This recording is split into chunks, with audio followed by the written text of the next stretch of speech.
Hi there. Welcome to Commodities. Let's check in on the energy market because the Americans say their Navy shot down an Iranian drone that was headed towards a carrier in the Arabian Sea. They say the unmanned aircraft aggressively approached the USS Abraham Lincoln with, quote, unclear intent. Now, oil did spike on that. Of course, the prospect of renewed U.S. attacks on Iran, raising questions about supplies. But then the White House press secretary confirmed that U.S.-Iran talks involving the president's Middle East envoy are still scheduled for Friday. So prices fell from the session highs. And let's have a quick look at the metals. We jumped ahead there to oil, and you can see there was a spike. We've held on to a lot of the gains, but it's slightly off the high of the session. Let's have a look now at the metals. We are seeing something of a rebound in copper and gold and silver, bouncing back from those nasty losses on Friday, but still down from their record highs. An industry group in China calling on Beijing to boost strategic reserves of copper and saying it should work with major state-owned producers to boost commercial stockpiles.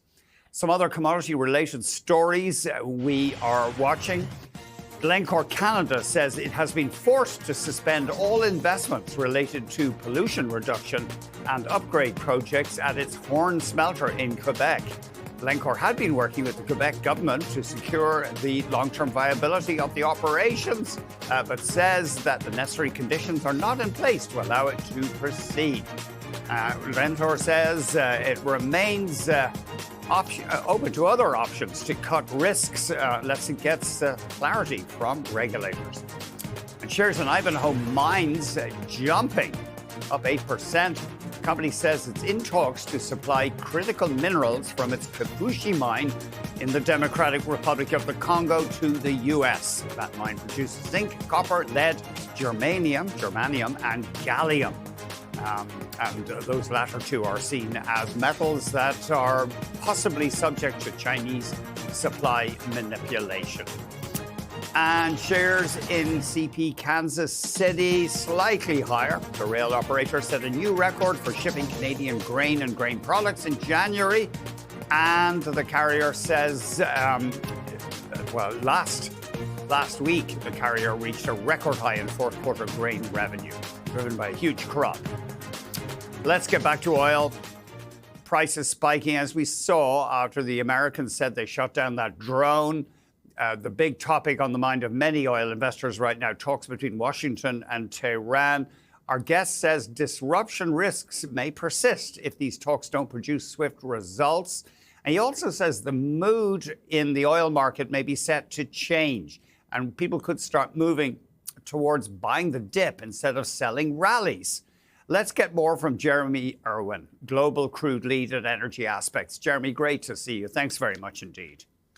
Yeah, thanks for having me, Andy. I guess one factor here with the U.S. and Iran, the Americans would not be presumably happy to see the oil price globally shoot up because the Iranian supply was cut off. Yeah, absolutely. I mean, the U.S. administration has made a lot of efforts to keep energy and oil prices low, largely to mitigate any type of energy-induced inflation surge. So they've been careful to not attack Iranian export terminals and Iranian production facilities. Is Iran a big issue right now for the energy market? Is it a huge driver of prices? I think it's a massive supply risk. Even though we would classify it as a tail risk, we don't think it's probable that you're going to see large disruptions in the Strait of Hormuz. And should there be disruptions, we would think they would be resolved quickly. But it certainly has the market's attention just with the quantity of crude that flows through that strait every day. Can we switch to Russia? Russia did become a huge supplier to India after its attack on Ukraine, but some of that crude has started moving towards China. I think we have a chart pointing to that. Is that an important trend? Yeah, I think it is an important trend, especially for global oil flows. what we've seen is pressure from the ongoing trade negotiations between US and India translate to India applying some political pressure for their refineries to trim down on their purchases of Russian crude. Separately, we've also seen the EU close the refining loophole, which was effectively allowing discounted Russian crude to come to India, and then that be turned into refined products that was selling into the European market.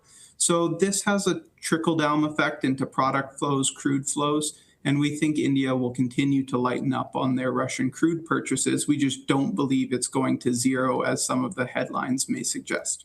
It's interesting. And we're looking at Russian crude at sea, and of course we've seen vast amounts of Russian oil sitting on tankers on the ocean. We in Canada are apparently prepared to start bringing in refined petroleum products from India. Do they have they built a gigantic refining sector? They do have a sizable refining sector, especially on the west coast of India, and they're actually adding more capacity in the latter half of this year. So they are an important global refining hub, and they're largely an import market. So they have the attention of a lot of oil-producing nations. We hear a lot about this possible glut in oil markets, but you say the numbers have not yet revealed, or have not yet confirmed that. And so what if they don't? What if this glut turns out to be illusory or at least exaggerated? Yeah, well, I think, look, if you don't get global crude stocks building like a lot of the forward-looking balances have projected, you're going to see price appreciate in oil. That would kind of be the high-level take. Now, it's to be seen the extent that these builds continue to come in short of expectations. But we really haven't seen any glut form at any of the global benchmark hubs yet. It's largely been focused on sanctioned oil, oil on water, and a lot of that has built in the east. But you say we could see this in the March-April timeframe, this emergence of a surplus? Yeah, look, we see some weakness coming for the Atlantic basin, but that's by and large the effect of seasonal refinery turnarounds. And we're expecting some of the exports that have been disrupted out of Kazakhstan, which feed a lot of the Mediterranean refineries, to be resolved. So you have supply coming back to the market. At the same time, you're losing some refining demand, which causes a temporary or a seasonal glut in the Atlantic basin. But we don't see this as a structural glut forming, or there's no evidence that that will be the case in the Atlantic basin yet. And just finally, you say that the mantra among oil traders for the past while, and oil has suffered now for almost 4 years, has been sell into rallies. But you think it could turn into buy the dips? I think we're starting to turn that corner, especially with some of the additional capacity from the refining sector we see in the back half of this year, and just global crude growth in terms of outright production gains starting to slow, as that 4 years of kind of more or less punitive pricing translates to lower capital spend in the upstream sector. So we do think we're starting to turn the corner, and we do think, global oil fundamentals are starting to firm. But we probably have another weak quarter or a quarter of headwinds to get through before we think we're off to the races. Jeremy, thank you very much.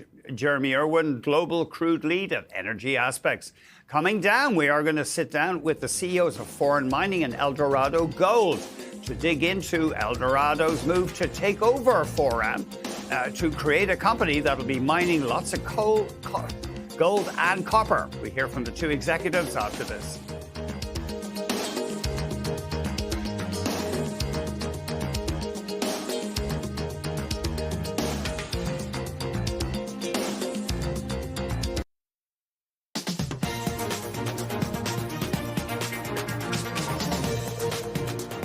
Eldorado Gold is buying Foran Mining for $3.8 billion in stock.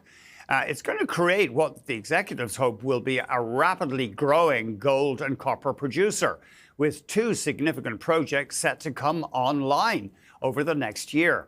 We're joined by George Burns, CEO of Eldorado, and Dan Myerson, CEO of Foreign Mining. Guys, thanks very much. A busy week for you. Thank you very much for giving us the time. Great to be with you. George, Thanks for having us. George, can I start off with you? Why now? Why did you think you should be buying Foran, a company that's better known for copper, although it will be producing lots of gold? Yeah, I mean, the timing for us, we're in the midst of getting our Skouries operation in Greece ramped up. It's a fantastic asset. This asset's going to produce about 140,000 ounces of gold a year over a 20-year mine life. It has a substantial amount of copper. The copper byproduct will pay all the operating and sustaining costs. So you can kind of take the gold production off this asset, multiply it by your gold price assumption, and that's roughly going to give you the cash flow that will come out of this asset. So for us, we're a growing mid-cap gold company. We've got a re-rate coming this year as we bring this fantastic project into production. But as we were looking at our strategy going forward, and we took a look at Foran and where they are, and just about the same space and time, they're going to be bringing their project into production this year. So our two projects are in step with one another. And from a strategic perspective, Eldorado is looking at our cash flow and production is going to be dominantly in Greece as we get this Skouries project up and running. And so the idea of bringing in a similar, very large, multi-decade asset into our portfolio at the same time rebalances our cash flow and production. And the bottom line is we see both of these being multi-decade operations.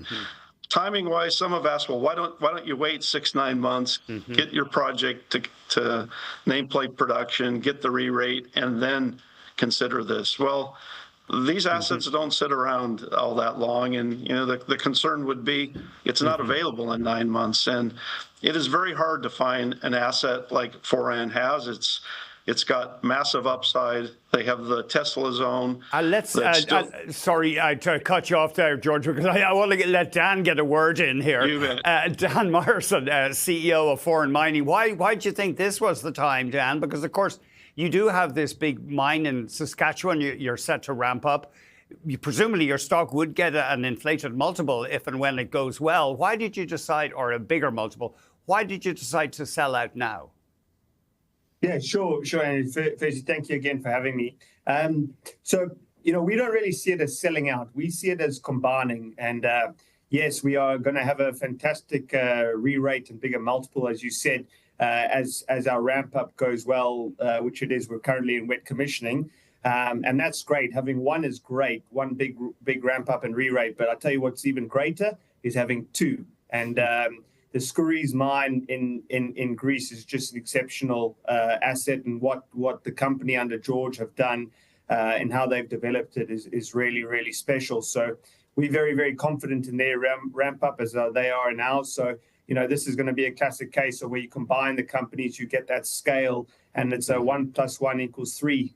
So very, very excited and grateful to be a part of the company. And of course, you have gotten the nod from the federal government. They considered you or suggested you for referral to that so-called Major Projects Office, which would try to facilitate your development. Has that office taken on your project? Are they backing it? Yes, and there is no change with that. They're still very, very supportive of the project and are helping us with the phase 2 expansion and how they can be involved and support there.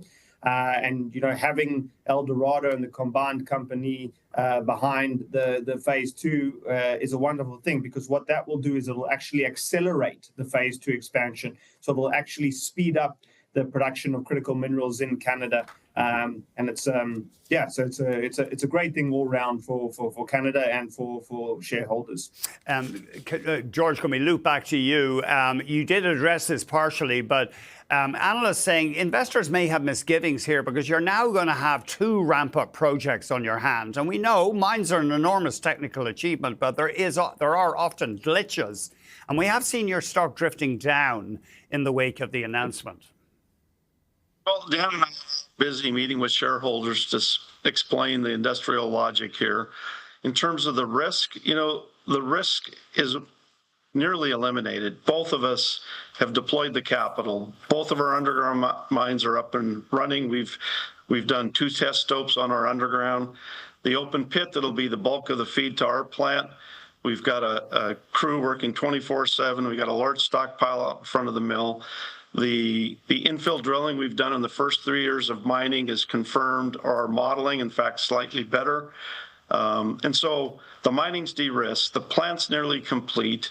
There's no chance of a capital blowout here. So yeah, there's the normal ramp-up commissioning issues, but these are small risks. And I've got a great team in Greece that I'm confident will ramp this up smoothly to nameplate by the end of this year.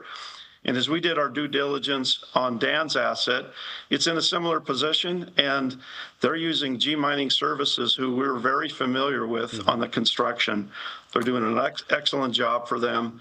G Mining Services built the Tocantins mine in Brazil. This is an asset we sold to G Mining Ventures, and they built that mine on our budget from our feasibility study, slightly ahead of our schedule after COVID. And I found that to be remarkable. Our shareholders got the reward of their excellent work. And so we're confident in that company's ability to construct a project with a smooth ramp up. They've done it for several of our peers over the last 4 or 5 years. And we're so confident about it, we have them working for us on our Parama Hill project. So they've been doing engineering work to support the EIA we submitted in December, and we're going to use them to construct the Parama project in Greece. Hopefully, we'll begin to start construction on that next year if we can get the EIA approved this year. So I'm comfortable with it. Guys, we'd better leave it. Sorry, Dan, we didn't hear very much from you, but we did get some input, and I really appreciate it. Dan Morrison, CEO of Foran Mining, and George Burns, CEO of Eldorado Gold. You've had a busy few days, guys. Thanks for giving us the time. Thank you for having us. Okay, George Burns, CEO of Eldorado, and Dan Morrison, CEO of Foran. Up next, uranium. You know, uranium was actually a bit of a laggard last year compared to copper or lithium. We're going to hear from the head of UXC after the break.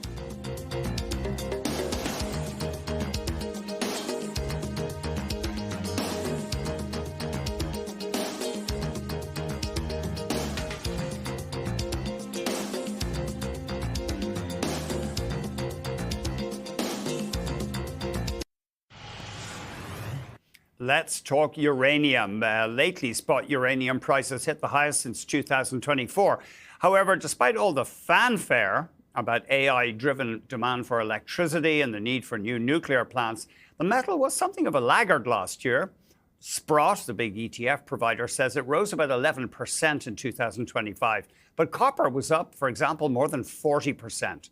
Let's get more from Jonathan Hinds, president of UXC, the provider of consulting services and data to the nuclear sector. Thanks very much indeed for joining us, Jonathan. Thanks, Andrew. We have a long-term chart of uranium, so prices are up, obviously, substantially in the past few years. Interesting, though, that it was a relative underperformer last year, uranium. That's right. We had a pretty big spike in 2023 to 24, probably a bit of an overreaction, given the response to the concerns over a ban on Russian imports in the U.S. and also in Europe. And so we had a correction last year, and the market was a bit on the lower end for much of the year last year. But it did continue to rise in the latter half of last year of 2025 with Sprott. You mentioned their physical uranium trust raising more money and buying quite a bit. But, you know, the reality is that the spot market isn't the only market in this industry. There's a long-term contract market, and the price of the long-term contracting actually saw a significant increase last year. And so that's where the utilities, the actual end users of uranium, buy their uranium. And so that was a notable change last year, was that the term contract price actually rose above the spot price.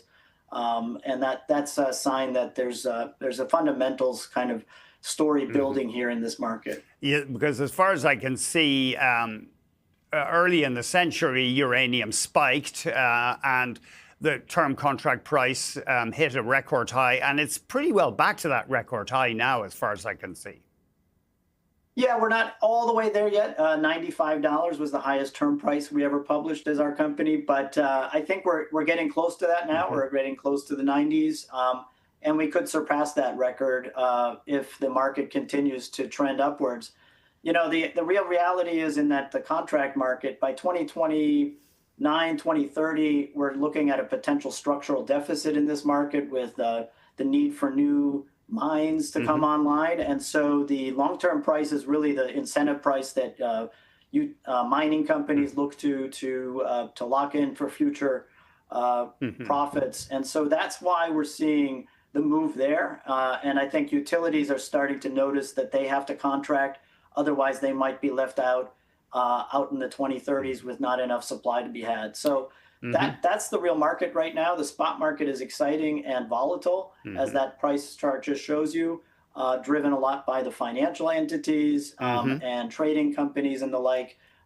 And, you know, they tend to move in tandem, the spot and term markets.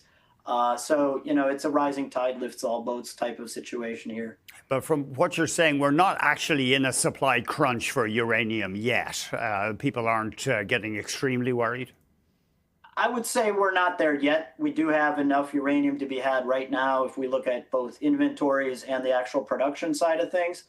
That said, you mentioned the AI at the outfront. You know, if all the demand that's being sort of talked about and will be building with both reactors restarting here in the US or in Japan because of more demand for power, as well as new reactors, especially in China and elsewhere, that demand is just going to keep rising. And right now, the supply is not keeping pace with that. So in the near term, and I'd say the next 2-3 years, we're not in a supply crunch yet. But if I look out just 3, 4, 5 years from now, we could really get into that deficit situation. And that's where the market is now focused on. And the prices are also reflecting that future supply gap for me. Jonathan, we'd better leave it there. Thank you very much indeed. Jonathan Hinds, president of UXC. Maybe just before we go, we could have a look at a couple of uranium equities. CCO maybe, Cameco. Let's put up a 5-year chart there. Or if we have time, we could look at NextGen Energy, which is working on what could be a huge mine in Saskatchewan. I'm not sure if we have those charts right now. Thank you, control room. So you can see Cameco has been trading near record highs, well over a double in the past year. Thank you very much indeed for watching Commodities. We've got the close with Morella Fernandez coming up.